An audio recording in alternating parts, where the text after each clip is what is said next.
சிவாய நமக. அனைவருக்கும் வணக்கம்.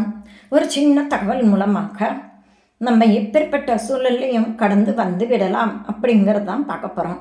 பார்க்கலாமா? ஒரு ராஜா கிட்ட பொற்கொள்ளர் ஏதாவது நகை செய்ய வேண்டுமா அப்படின்னு கேட்குறாரு. அவரை கண்டு எரிச்சலுடன், ஆமாம், எனக்கு ஒரு மோதிரம் செய், ஆனால் ஒரு நிபந்தனை. நான் துக்கத்தில் இருக்கும் பொழுது அதை பார்த்தால் மகிழ்ச்சி வர வேண்டும், மகிழ்ச்சியோடு இருக்கும்போது பார்த்தால் துக்கப்பட வேண்டும்.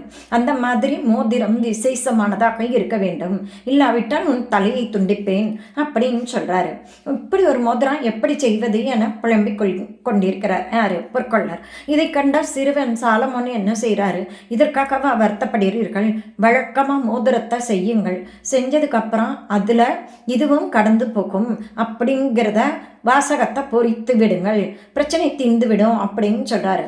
உடனே பொற்கொள்ளரும் என்ன செய்கிறாரு? சாதாரணமாக ஒரு மோதிரத்தை செய்கிறாரு.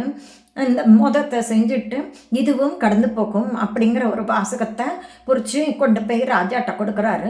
ராஜாவுக்கு ரொம்ப மகிழ்ச்சி. அதை பார்த்த உடனே சந்தோஷமாக அவரை கட்டி தழுவுறாரு.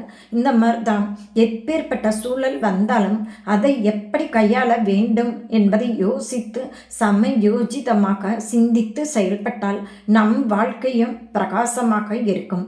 சந்தோஷமாக இருந்தாலும் சரி, துக்கமாக இருந்தாலும் சரி, இதுவும் கடந்து தான் போகும். எதுவும் நிலச்சி நிற்க போகிறது கிடையாது. அதிலிருந்து எப்படி மீள்வது அப்படிங்கிறத தான் யோசிக்கணுமே தவிர துவண்டு போகக்கூடாது. பிடிச்சிருந்தா லைக் பண்ணுங்கள்.